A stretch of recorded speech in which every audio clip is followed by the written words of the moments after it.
တကယ်လို့ဒီယတနာမြတ်သုံးပါးနဲ့ကံကံရဲ့ကျိုးရဲ့ပေါ်မှာယုံကြည်မှုတရားထက်သန်မယ်ဆိုလို့ရှိရင်သူကောင်းတာလုပ်မယ်မကောင်းတာမလုပ်ဘူးဆိုတဲ့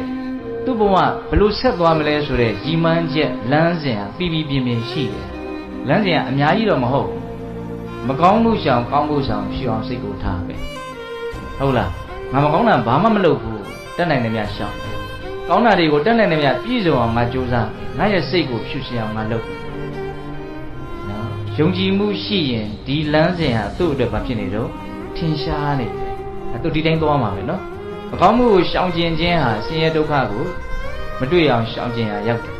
ကောင်းမှုကိုဆောင်နိုင်ခြင်းဟာချမ်းသာဒုက္ခနဲ့ပြည့်စုံအောင်ဆောင်ရွက်ရရောက်တယ်စိတ်ကိုဖြူရှင်အောင်ထားခြင်းဟာလွတ်မြောက်မှုချမ်းသာအငြိမ့်တဲ့နိဗ္ဗာန်ကိုဆက်ရောက်နိုင်အောင်ကြိုးစားရရောက်တယ်အဲ့ဒီလိုသူကချမ်းသာဒုက္ခတွေကိုရှေ့ရှုနေတဲ့အတွက်ကြောင့်ဒီယုံကြည်မှုတတ္တတရားအလွန်တန်ဖိုးရှိတဲ့အရာဒါကြောင့်တချို့ဒေသနာတွေမှာယုံကြည်မှုကိုလေမျိုးစေ့နဲ့တူတယ်လို့ဥပမာပေးနေရှိ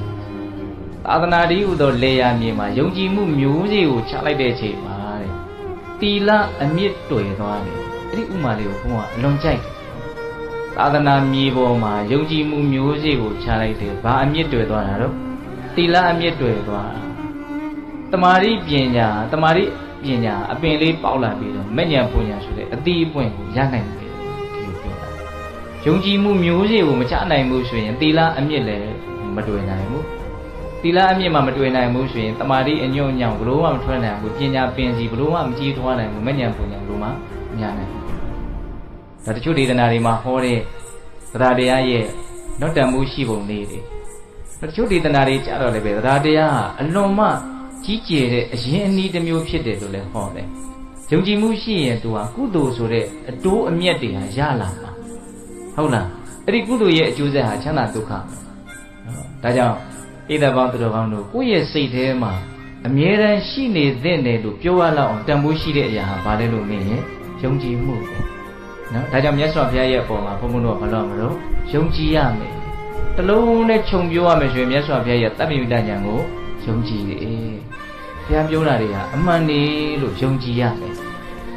အဲ့ဒီယုံကြည်မှုကိုတိုးသေးခြင်းနဲ့ဆိုရင်ယုံကြည်မှုကလည်းအတက်ကြရှိတယ်နော်ယုံကြည်မှုဟာသောတပတ္တိမဉ္ဇဉ်ပူညာရမှာခိုင်မြဲတာ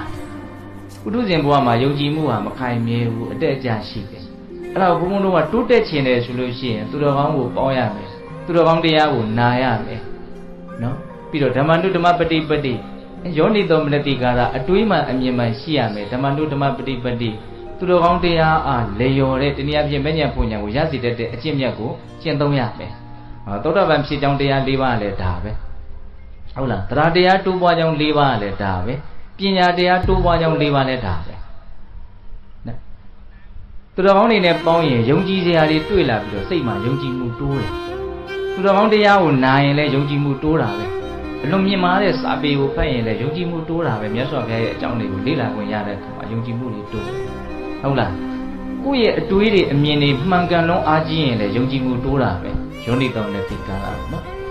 တရားကျင့်နိုင်ရင်တော့အကောင်းဆုံးယုံကြည်မှုကိုကြီးထွားအောင်ပြုစုပြုထောင်တဲ့နည်းလို့တော့ပြောနိုင်တယ်ယုံစရာတွေတွေ့လာတရားကိုကျင့်တယ်သူတစ်ဖြင့်သတိပဋ္ဌာန်တရားကိုကျင့်ကြည့်သတိပဋ္ဌာန်တရားကျင့်တယ်ဆိုတာဝင်လေထွက်လေကိုစပြီးတော့သိအလွယ်ဆုံးကနေစပြောတာနော်ကိုယ်ခန္ဓာမှာဖြစ်เสียအကြောင်းရှိလို့ထင်ရှားဖြစ်ပေါ်နေတဲ့သဘာဝတရားတွေကိုဖြစ်တိုင်းအဲ့ဒီဖြစ်နေတဲ့အတိုင်းပဲလိုက်သိဖြစ်နေတဲ့အတိုင်းပဲလိုက်သိအဲ့ဒီအလေးအကျင့်ကိုလေ့ကျင့်လို့ရှိရင်